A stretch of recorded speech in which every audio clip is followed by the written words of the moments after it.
This afternoon, in our first study, we looked at scientific evidence for the fact that dinosaurs are dragons, and we looked at some archaeological evidence as well. Various sites all around the world, different times, different cultures, all depicting what look like dinosaurs to us, but are in fact dragons.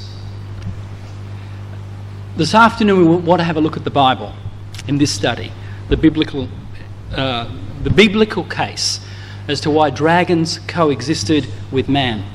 And then in the third study that you just heard about, if you're still up for some more, we'll consider the historical accounts from famous historians, including Josephus and Herodotus, some more archaeological evidence of sites and artifacts, places around the world with dragon inscriptions, tapestries, carvings, and we'll consider some of the most famous dragon legends. So let's get into the biblical evidence for dinosaurs being dragons. Now, as we said in the first study from the outset, it's true that the word dinosaur does not appear in the Bible. And that's because the King James Version of the Bible was printed in 1611. But the word dinosaur was coined some 200 years later, in 1841, by Sir Richard Owen. And he derived it from the Greek word meaning terrible lizard. So whenever you read about a dinosaur, it's got they've got the name saur, a brachiosaur or something, a saur, right? A pterosaur. The saur means a lizard, or the saurus means a lizard. So dina in this case means terrible. So a terrible lizard, and he did that after seeing the fossil bones of a iguanodon and a megalosaurus. Again, there's the word saur in megalosaurus, some type of lizard. But the point is, before 1841, history books and scientists called these creatures dragons. And you will find the word dragon in the Bible, particularly the King James Bible. Now, it's unfortunate that some of the modern translations, including the NIV, have fallen susceptible to the evolutionary worldview and replaced a lot of the times translated the word jackal instead of dragon. And we're going to see why that's wrong. Now, the first occurrence in the Bible is in Genesis chapter 1, verse 21, which we read in our first study this afternoon, where we read that God created the great sea monsters. Okay, and the King James Bible has whales. It's the word tannin, or tannim, the plural form of it. And here's a version from the Latin Vulgate, which is translated into English from the 5th century, and it has just translated it directly. So God created the great dragons. Now, dinosaurs in the Bible, the word tannim, it's the Hebrew word tannim. In the King James Bible, it occurs 28 times. According to Strong's, it means a marine or land monster. Okay, that's important, because when you see the context of how this word is used, sometimes it's in a water creature, sometimes it's a creature on land. On the simplest way, I think, to describe this, it's talking about a monster is the easiest way to think about it. A monster in the sea or a monster on land. Gesenius says it's a sea monster, a vast fish, a serpent, a dragon, a crocodile. And Brown Driver Briggs says it's a dragon or dinosaur, a sea or river monster, a serpent, a venomous snake. And so the point again is that this word tannim is used to describe certain creatures both on the land and in the water.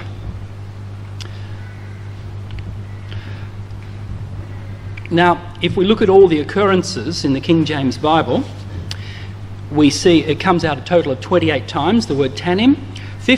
We have 15 occurrences of the word dragons, plural. 6 times it's dragon in singular. 1 time it is translated monsters in Lamentations 4 verse 3 as a monster. Two times it's translated as a serpent. We're going to look at these occasions. And one time as serpents, plural. Two times we have whales, singular, in Job and Ezekiel. And then in Genesis chapter 1, whales, plural. And so again, you get the picture. It's in Hebrew, it's one word, okay? It's like when we say that nephesh is one word. It's translated various ways, isn't it? Soul, heart, mind, body. Okay? Well, it's the same with tanim. It's just one word in the Hebrew, but it's being translated by different words. But what's clear is it's a creature that can be in the water or on the land. So again, I think the best way to simply describe it is it's a monster, okay? A great big creature is the way the Bible's describing it, either in the water or on land. And then the root word, which is tan, occurs twice as well. It's the Strong says it's from an unused root, probably meaning to elongate, a monster. That is a sea serpent or another huge marine animal. And also a jackal, and that's based on the various translations which say it's a jackal, but we'll look at that in a minute. Again, for this word, Brown Driver Briggs says it's a dragon, maybe the extinct dinosaur, the plesiosaurus, or the whale. Okay, now there's an honest assessment. And this word occurs once as a dragon, in Malachi 1 verse 3 as a land creature, and then in Ezekiel 32 verse 2 as a sea creature. So the same point here. Okay, so 2 occasions of the word tan, 28 occurrences of the word tanim. So in all we've got 30 occasions. Okay, now has anyone got an NIV? Does anyone use a modern translation? Because when we read these verses, you'll often come across the word jackal instead of a dragon. Now, one example here is in Malachi chapter 1 verse 3, where the King James Bible says, I hated Esau and laid his mountains and his heritage waste for the dragons of the wilderness. But in the NIV it says, Esau have I hated, and I've turned his hill country into wasteland and left his inheritance to the desert jackals. Okay, now what's right? Well, if jackals is a correct translation of tannin, the problem is the same word is used to refer to sea creatures and serpents as well. For example, in Isaiah 27 verse 1, it says, in the day that the Lord with his sore and great and strong sword shall punish Leviathan, the piercing serpent, even Leviathan, that crooked serpent, and he shall slay the dragon that is in the sea. Or what does the NIV do with that? Well, conveniently they've said, well, it's obviously not a jackal. A jackal can't live in the sea, can it? So you can see that they're translating the word tannin here as a monster. Okay, so there's really no basis for the NIV and other modern translations translating it as a jackal. If we look at the occasions that the word tannin refers to land creatures or land dragons, we can see that it's not some symbolic creature. It's actually talking about a real creature because it's often mentioned with other real animals. In Job 30 verse 29, I am become a brother to dragons and a companion to owls. Okay? It's not symbology here. Okay? It's clearly a literal animal because the fact is it's used in conjunction with another real animal. The same point, Psalm 91 verse 13. Thou shalt tread upon the lion and the adder, the young lion and the dragon. So we have young lions and dragons in the same verse. Isaiah 43 verse 20. The beasts of the field shall honour me, the dragons and the owls, because I give waters in the wilderness and rivers in the desert to drink to my people, my chosen. So, again, it's talking about real animals. Micah 1 verse 8, we have it again. The mentioning of dragons together with owls. I will make a wailing like the dragons and mourning as the owls. Now, the other consistent aspect that we find, that when we look at the occurrence of this word tannin, when we look at it, the Bible describes them as dwelling in a solitary place all the time, somewhere far away from normal civilization. They tend to dwell in deserted areas, okay, where humans normally don't live. So we read in Psalm 44 verse 19, "Though thou hast sore broken us in the place of dragons and covered us with the shadow of death." So the place of dragons is somewhere where you don't want to be. It's far away. Isaiah 13 verses 19 to 22, speaking about what's going to happen to Babylon. Okay, and how it will become a desolation. Babylon, the glory of the kingdoms, shall be as when God overthrew Sodom and Gomorrah. It shall never be inhabited. But the wild beasts of the desert shall lie there, and their houses shall be full of doleful creatures, and owls shall dwell there. Remember, we just looked at that. Owls and dragons are often together. And satyrs shall dance there. And the wild beasts of the island shall cry in their desolate houses, and dragons in their pleasant places. So Babylon, the prophecy here would become a place where wild beasts would live, including dragons. Isaiah 34, "And thorns shall come up in her palaces, nettles and brambles in the fortresses thereof, and it shall be an habitation of dragons and a court for owls." Okay, a deserted palace, a deserted place where people no longer live. Then dragons are found living in these type of places. Isaiah 35 verse 7, "And the parched ground shall become a pool." This is a vision of the kingdom, isn't it? Isaiah 35, "And the thirsty land springs of water. And in the habitation of dragons, where each lay, shall be grass with reeds and rushes." So the deserted place will no longer be there. The place where dragons used to live, in a desert place, well, in those places in the kingdom, there's going to be grass with reeds and rushes. You get the point? There's more. In the book of Jeremiah, we have copious references to this fact. Prophecies about what's going to happen to Jerusalem. Jerusalem will become a heaps, a den of dragons, and I will make the city of Judah desolate. Chapter 10, verse 22. Again, to make the cities of Judah desolate and a den of dragons. Jeremiah 49, verse 33. Hazor shall be a dwelling for dragons and a desolation forever. Jeremiah 51, and Babylon shall become heaps, a dwelling place for dragons, an astonishment, a hissing without an inhabitant. And that verse is important because, I don't think jackals hiss. But dragons do. A serpent creature does make a hiss. Right? Babylon shall become a dwelling place for dragons. And then Malachi chapter 1 verse 3, I hated Esau and laid his mountain and his heritage waste for the dragons, for the dragons of the wilderness.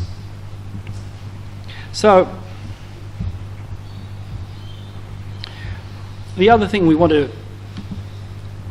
establish here is that, now we've talked about the land creatures, well, what about the marine dragons, in the sea?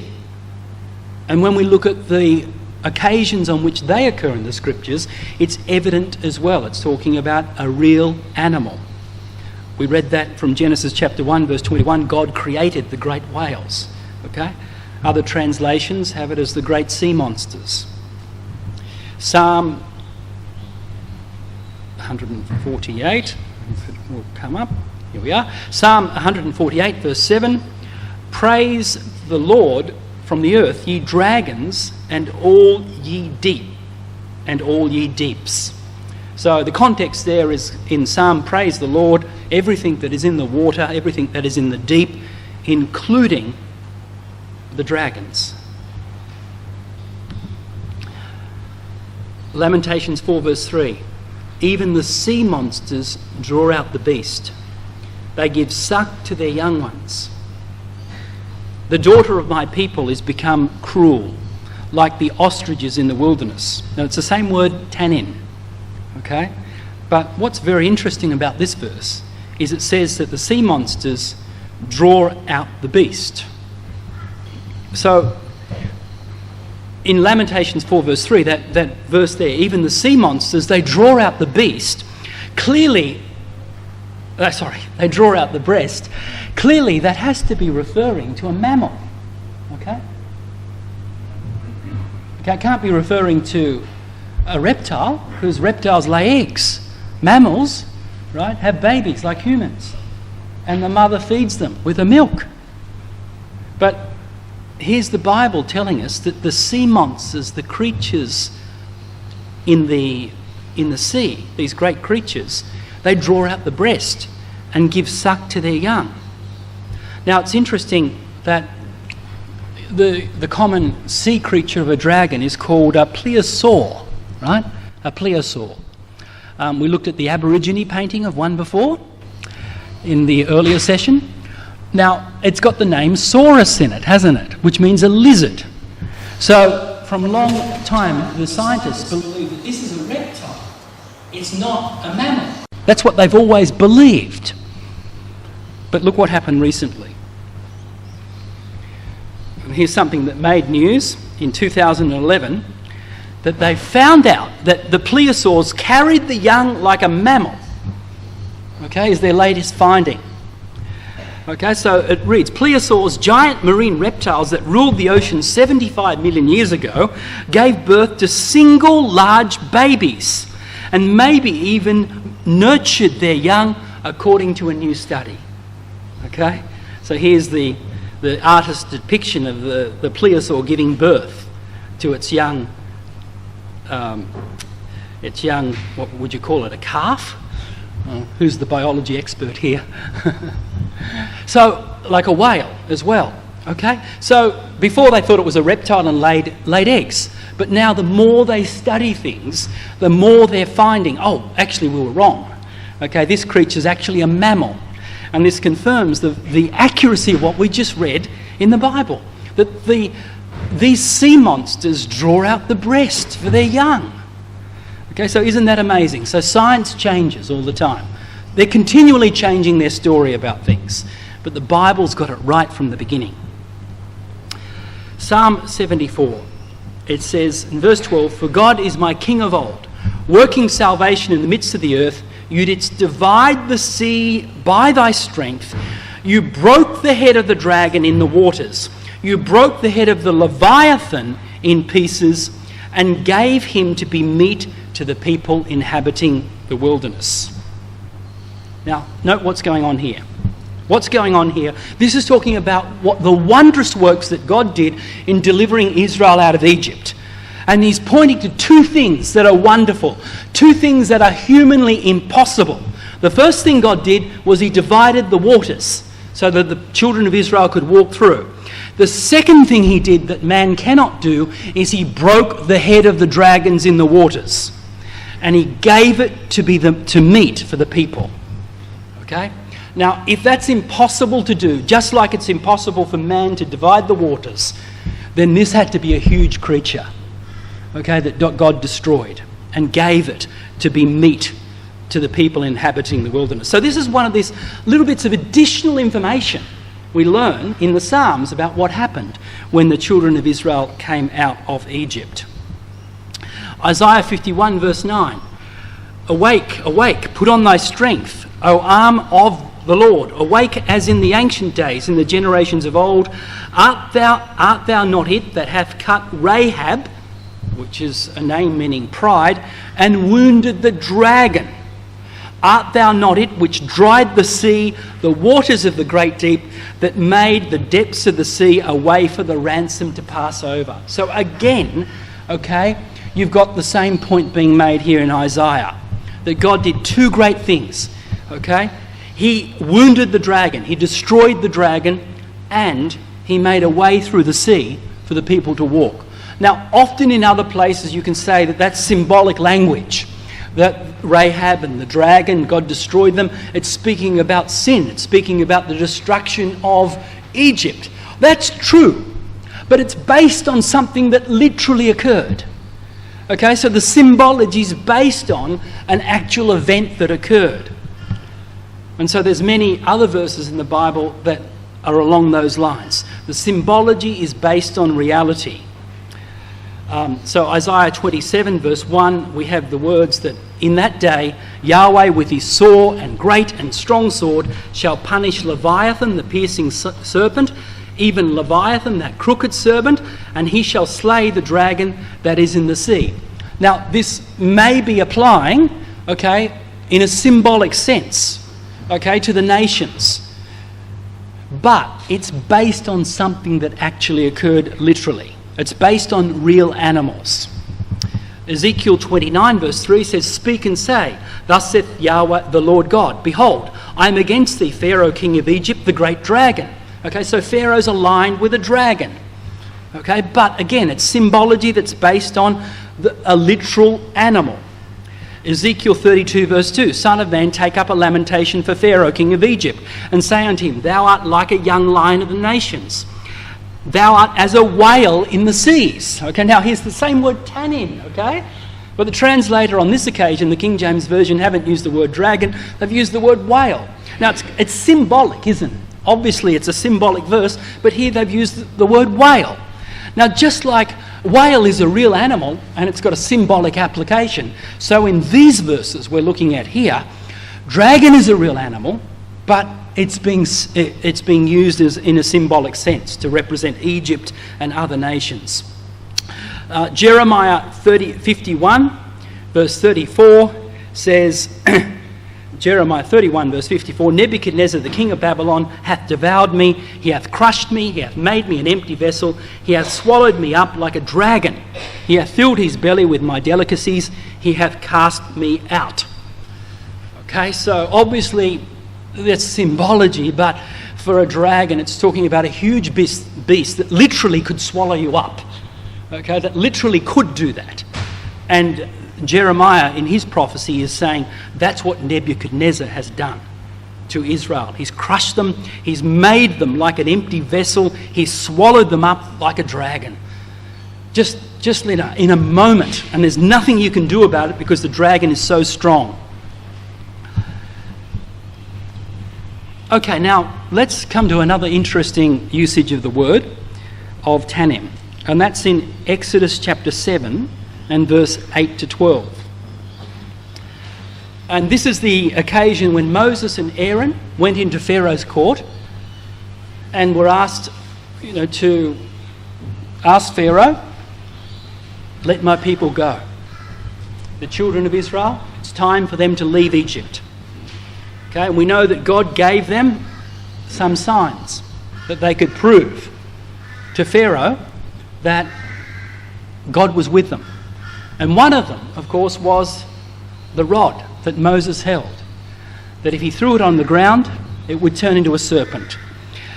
So Exodus chapter 7 from verse 8, we read, "And Yahweh spake unto Moses and unto Aaron, saying, When Pharaoh shall speak unto you, saying, Show a miracle for you, then thou shalt say unto Aaron, Take thy rod, cast it before Pharaoh, and it shall become a serpent." Okay, the word's tannin. It's the same word as dragon. "And Moses and Aaron went in unto Pharaoh, and they did so, as Yahweh had commanded, and Aaron cast down his rod before Pharaoh and before his servants, and it became a serpent," a tannin. Verse 11, "And then Pharaoh also called the wise men and the sorcerers, and now the magicians of Egypt, and they also did like manner with their enchantments, with the show of smoke and mirrors and tricks that they were able to do. They were able to produce the same animal. But what was the animal?"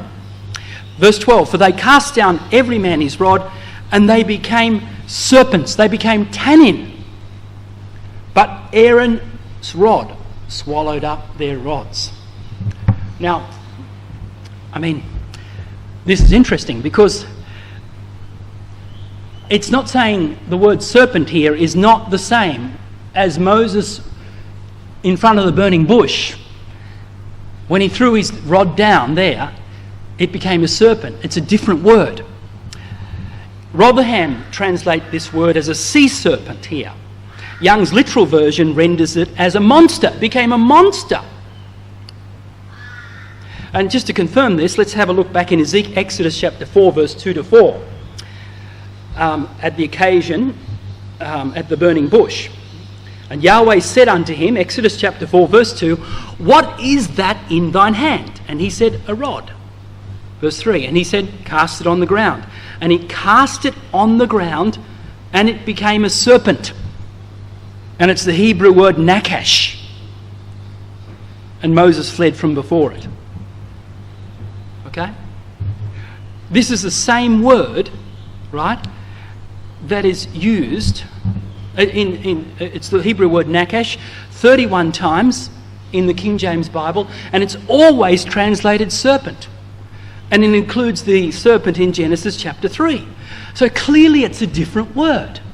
So what happened in front of the burning bush, the creature that when they cast the rod down there, was a serpent. Nakash, no doubt about it. But when Moses cast the rod in Pharaoh's court, it's tannin. It's a different word. So perhaps what went on in Pharaoh's court was a lot more interesting, okay, than we think. It wasn't just snakes. It was something more interesting. And this is confirmed by Josephus' account. Josephus says concerning this in his Antiquity of the Jews, Book 2, Chapter 13, recounting this history in Pharaoh's court, "And when he had said this, he cast his rod down upon the ground and commanded it to turn itself into a serpent. It obeyed him and went all around and devoured the rods of the Egyptians, which seemed to be dragons, until it had consumed them all, and it then returned it to its own form, and Moses took it all into his hands again." Well, based on and that's interesting, so that confirms it. But the Bible actually says it was dragons, okay? And they did turn into dragons. Now, if that's the case, I don't think it would have been a Tyrannosaurus Rex, okay, something huge like that in Pharaoh's court. But nevertheless, some of the sculptures that we've been looking at, a smaller version of dragon would have been possible. And it would have been a lot more exciting and a lot more dramatic what went on in Pharaoh's court. And then to see Moses' dragon consume all the other dragons would have been quite a sight. So just something to think about. Clearly, two different words, okay, are used. It's not the word for serpent, it's the word for dragon in Pharaoh's court.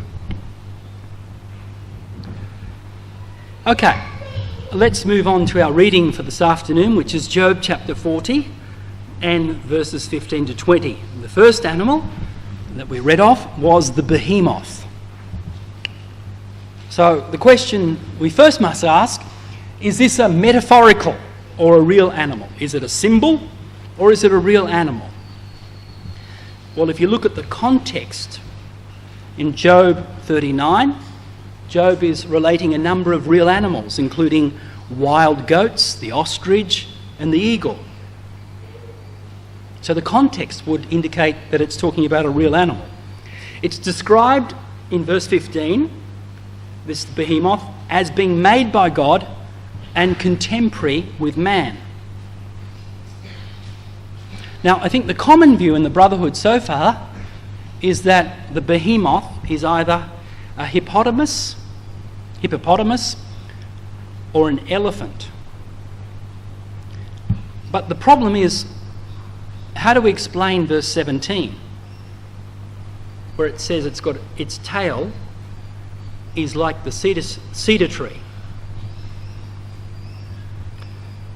So it's more likely, I think, to be the Brachiosaurus or the Apatosaurus. There's a number of names for these ones. Some people call them the Supersaurus or the Argentinosaurus, the one that's found in Argentina. Saurus, lizards, great big lizards. Okay. And let's have a look at the evidence for this. If we look again at Job 40 in these verses. Here's a quote from a newspaper, and it talks about this, naming this animal. They found the bones at the Dinosaur National Monument belong to a type of sauropod, a long-necked plant eaters, said to have been the largest animal ever to roam land. And Job here, I beg your pardon, I didn't bring that out. Now you can read it. So what Job says in chapter 40 and verse 19, he is the chief of the ways of God. The RV puts it, he is the largest and the strongest of the ways of God.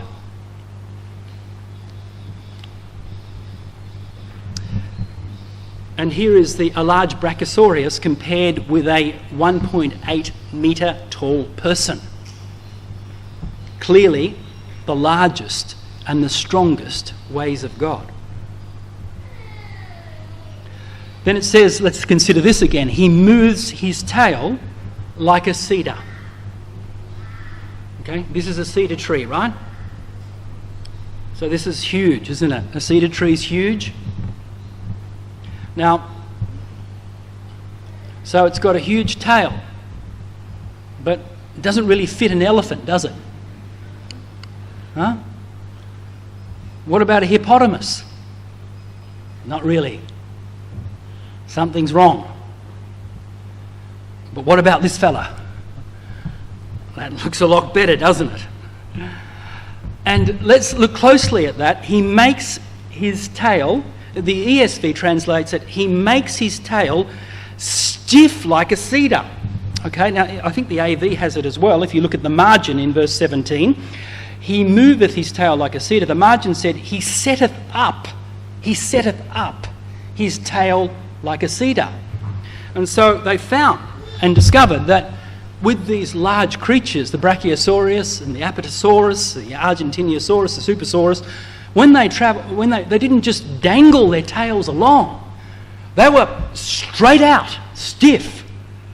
Okay, and so modern pictures now in modern books like these, they draw them with stiff tails, exactly as it's described here in Job.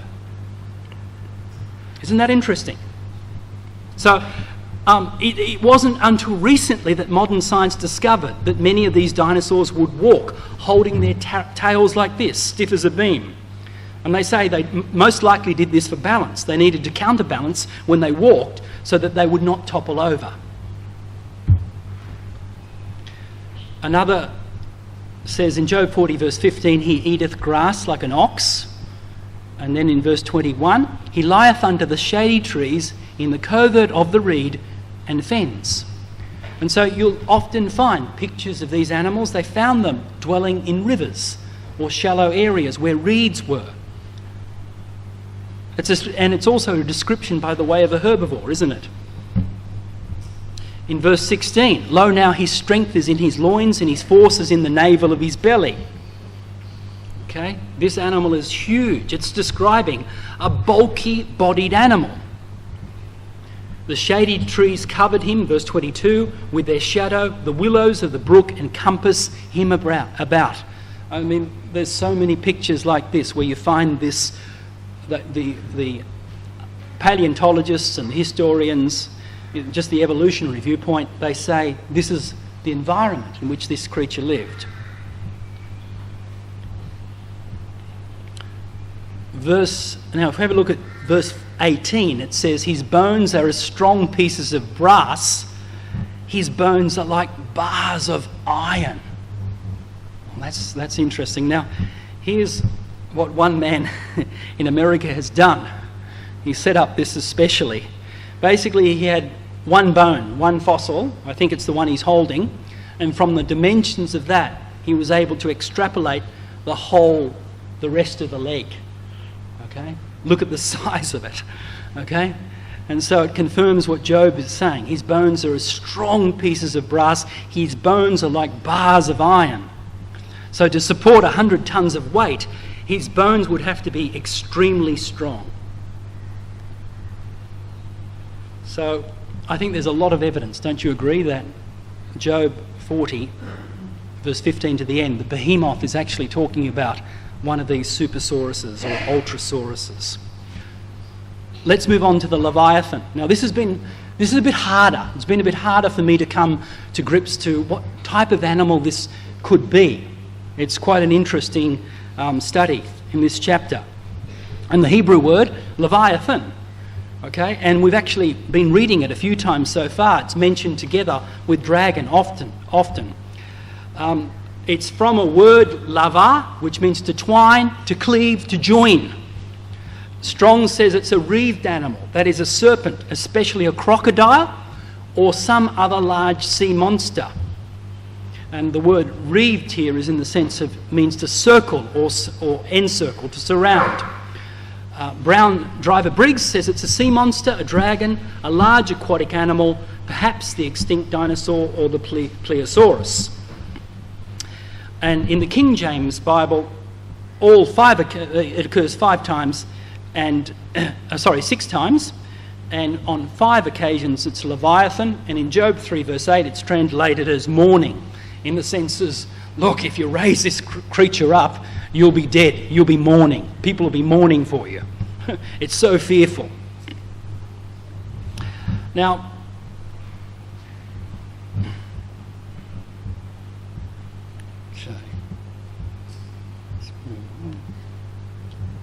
okay, other references. In Job 3 verse 8, it says, let them curse it that curse the day, who are ready to raise up their mourning. In other words, those who are ready to rouse up the Leviathan. And in chapter 41 verse 8, the chapter we read, it says, no one is so fierce that he dares to arouse him. Psalm 74 verse 14, thou breakest the heads of the Leviathan in pieces, and gavest him to be meat to the people inhabiting the wilderness. We already read that to point out this was a great work that God did that humans can't do. And then Psalm 104 verse 26, there go the ships. There is that Leviathan whom thou madest to play therein. So this isn't symbology, is it? The word is used to talk about a real animal, just like ships are real in the water. The Leviathan is there as well. God made this creature to play therein.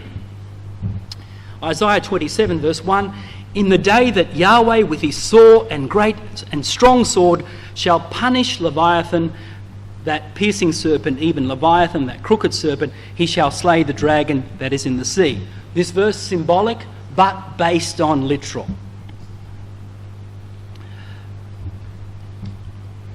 Now, if we come to specifically to have a look at how this creature is described in Job 41, it's a creature that lived in the water, at least partially.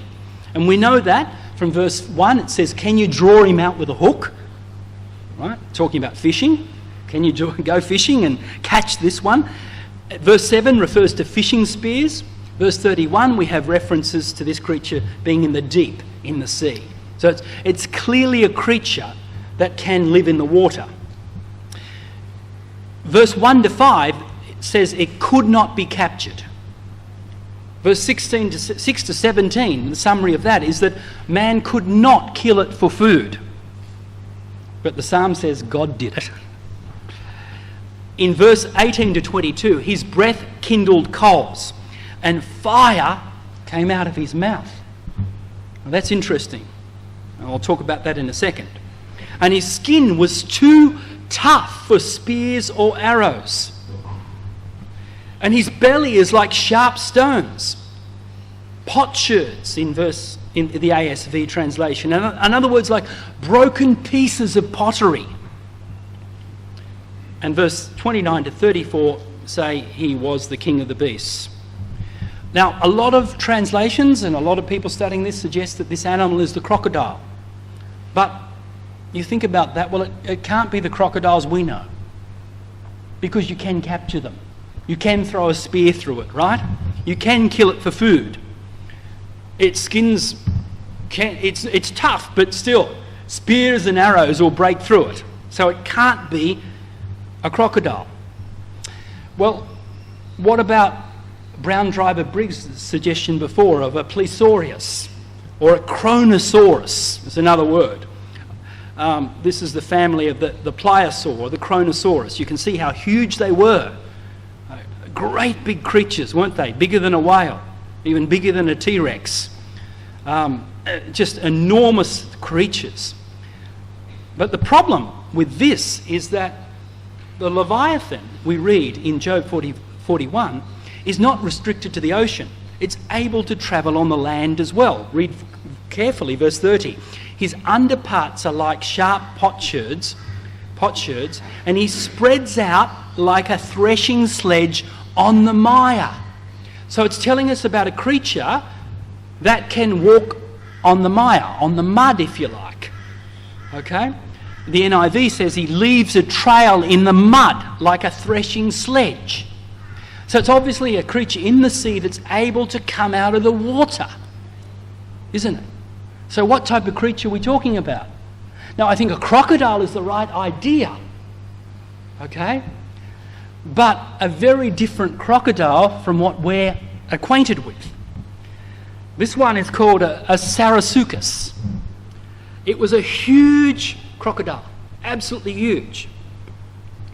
And here we have the diagram of it. The smaller size of this Sarasuchus compared to a 1.8 metre tall person. And we read in Job 41 verse 15 that his scales are his pride. They're shut up together as with a close seal. His back is made of rows of shields. Can you see the picture here? This was from a National Geographic article on the Sarasuchus, the picture. Look at the shielded armour, okay? From its neck all the way down, through its body, all the way through its tail. And they call these bony plates that it had osteoderms, okay? The largest of which were 1 metre or 3 feet long. And scientifically they referred to them as scutes. And they served as armour above the skeleton that would have helped support its great mass, okay, but also restricted its flexibility. So Job 41 verse 13 says, who can strip off his outer armour? Who can come within his double mail? I mean, this is accurately describing this creature. And here's a diagram of how these bony plates, okay, or scutes worked. You can see here it's got the main skeleton running down the spine, but on top of that it had these bony plates or scutes all the way down. And so the National Geographic article said, gorgeous armour, describing this creature, mused paleontologist Hans Larsen, examining a stack of foot-long bony scutes that looked like roofing tiles. These would have provided an impermeable shield over the supercroc's neck, back and tail. Interesting, isn't it? Okay. Now, there's another interesting thing too. It says in Job chapter 41 and verse 31 to 32, I'm quoting the NASB here, it says, he makes the depths boil like a pot. He makes the sea like a jar of ointment. Behind him he makes a wave, a path to shine. One would think the deep to be grey-haired or white. What's that talking about? Well, think about boiling water and the agitation that has occurred. If you have a small bucket, you can easily create agitation in the water. But in the ocean, God is saying that this creature agitates the level of the water, like a boiling pot. He makes the sea like a jar of ointment, just a little jar of ointment or water that you can make turbulence in. This is what this creature does in the sea. And then it says, behind him he makes a wake, a path to shine. What's that talking about? Well, you think about a speedboat. What does it do when it speeds along? What goes behind? A path, doesn't it? Okay? The foam of the water, the turbulence of the water as it goes. And then it says, one would think the deep to be grey-haired. Other translations have it white. Okay? You see what it's describing? Isn't this amazing? This animal in the water was so fast and furious. Just think of a speedboat going along and the white foam exploding out the back through the ocean as this beast moves along. And this is Job's describing it. You know, one would think the deep to have grey hair or white hair. It's turning the water into white foam. So it would have created a massive trail of turbulence and bubbles as it plunged into the water and swam. Now, this is the size of its head, okay, compared to a human. In verse 14 of Job 41, it says, "Who can open the doors of his face? Around his teeth there is terror." Here's another picture. This huge jaw contains 132 thick teeth. Scientists describe them like railroad spikes, and it was formidable. Okay, they could slash, they could hold, they could grab. Okay, and the amount of force that they could exert, the amount of pressure that they could exert to crush something, okay, was enormous. It would be very difficult that once you got caught in its mouth that you could ever get away. And that would be other dinosaurs as well. Now, there's another interesting aspect about the Sarasuchus, and that's here what's described, the nose area. There's a cavity, a large cavity area.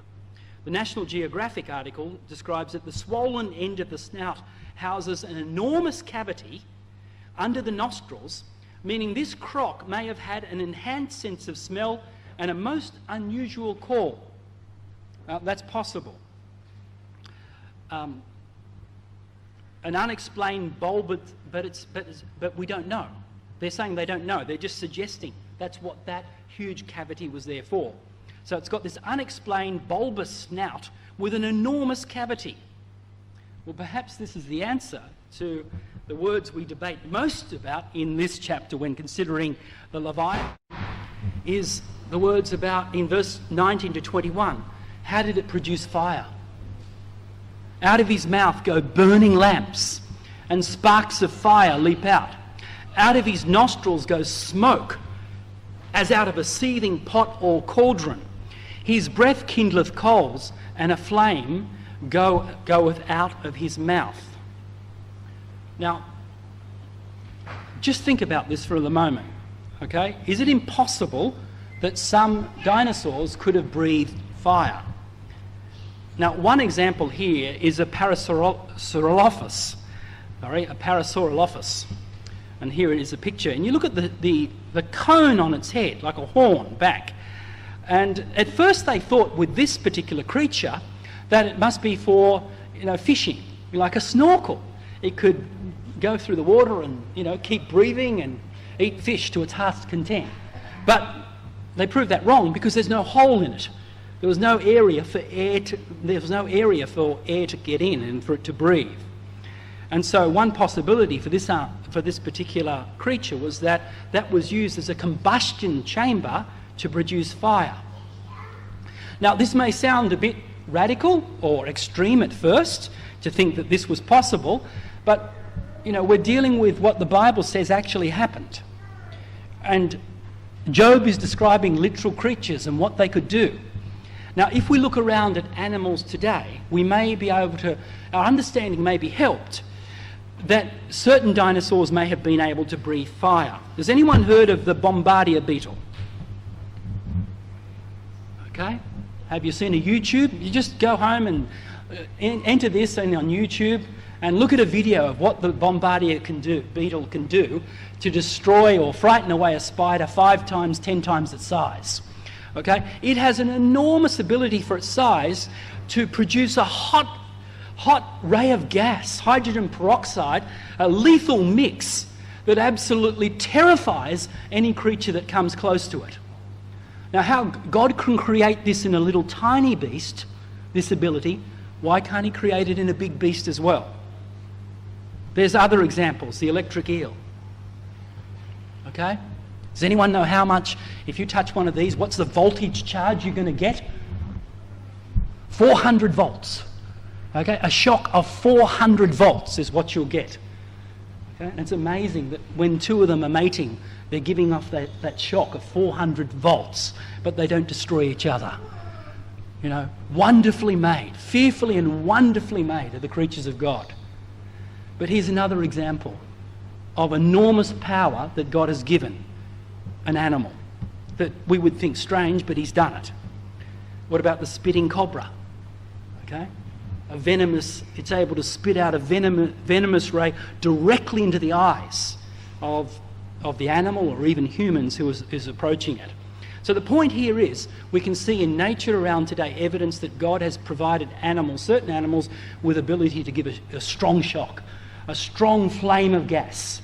Okay, so if Job describes, in Job 41, the Leviathan is able to breathe fire, then I think we have to believe it and say that, yes, this could actually happen.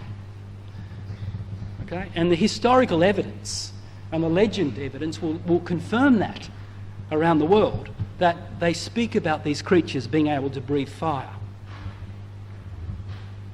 So again, Job 41 verse 19 to 21, out of his mouth goeth burning lamps, and sparks of fire leap out of his nostrils goeth smoke as of a seething pot of cauldron, his breath kindleth coals, and flame goeth out of his mouth. Okay? It's not acceptable just to symbolise this away. It's speaking about a literal creature. God created, this creature with this ability. Okay? And it's described as one of the most fearful creatures that God made. So that's very interesting, isn't it? Just before we wrap up this afternoon's study, a question is often raised, even these creatures right in Job, we're dealing with after the flood, aren't we? So how did they fit on Noah's Ark? Well,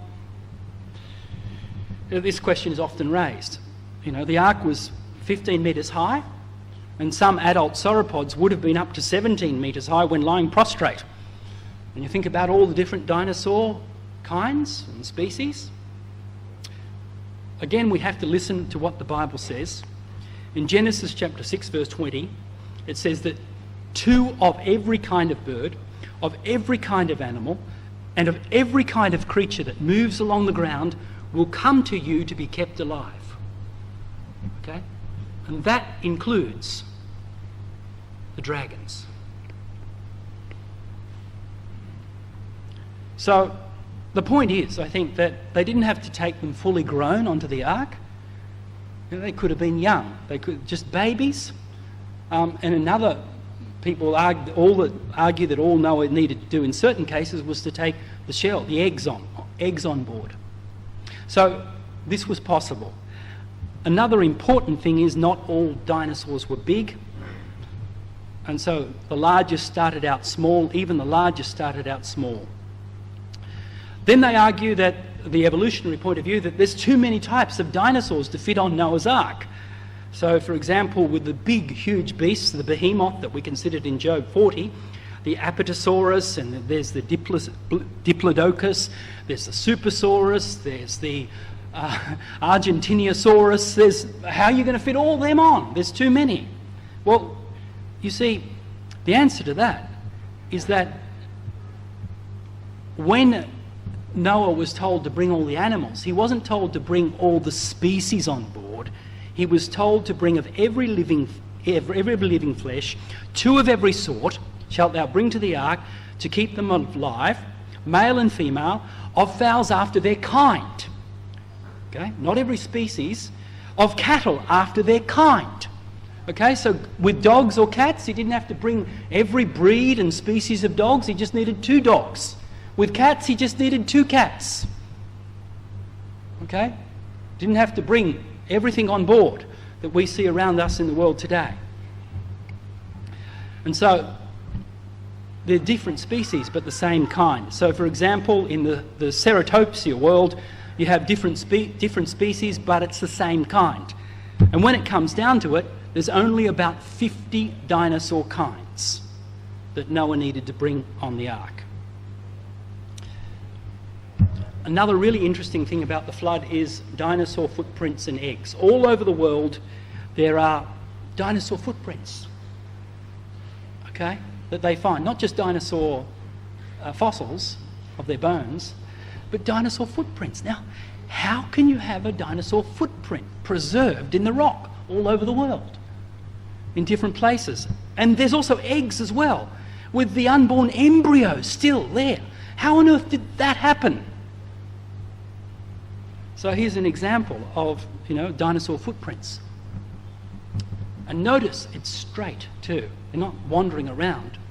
And wherever these sites where they uncover the dinosaur footprints are there, the dinosaur footprints, it's like it's running straight, in a straight line. But the explanation here is what happened during the flood. Okay?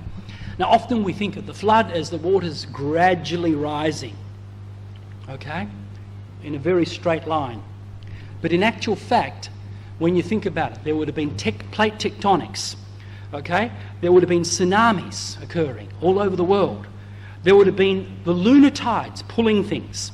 There would have been the slow uplifting of the crust as the fountains of the deep were open.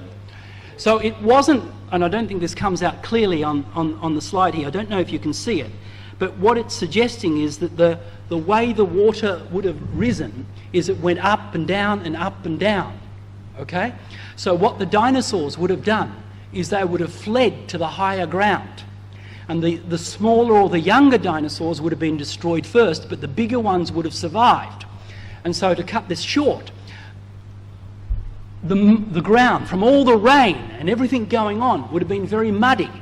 So they'd put their footprint in there. And then not long after that, the tsunami would come in, bringing huge sediment, right, and cover their footprint. Okay? So what that would mean then is that their footprint would be preserved in sediment.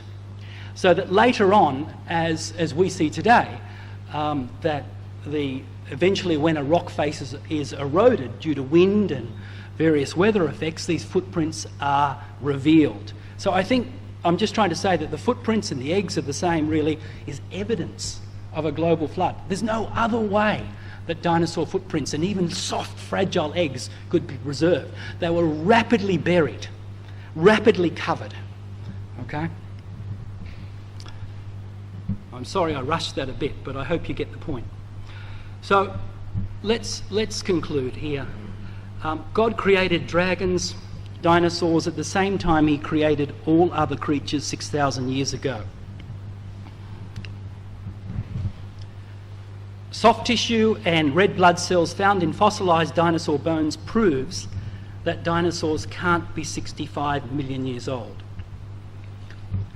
Archaeological and historic evidence prove that dinosaurs and man were contemporary, and we're going to see this in the next session, that legends of dragons, dinosaurs from all around the world verifies this. And the fossil record is a witness to the rapid burial of animals, including dinosaurs, which occurred at the time of Noah's flood. The Bible describes two types of dragons in detail in the book of Job. Dragons were probably more numerous prior to the flood. Noah would have taken small dragons or dragon eggs into the ark. There's only 55 dinosaur kinds. Dragons became extinct during the 1700s and 1800s as man hunted and destroyed those remaining. It's interesting, the encyclopedias we quoted at the outset of the first study are describing small dragons. So in the 1700s, all that was left is the smaller ones, because what went extinct first were the big ones, because man hunted them first. The theory of evolution and the lie that dinosaurs existed 65 million years ago continues to deceive many people away from believing the truth of the Bible. Let's not be deceived.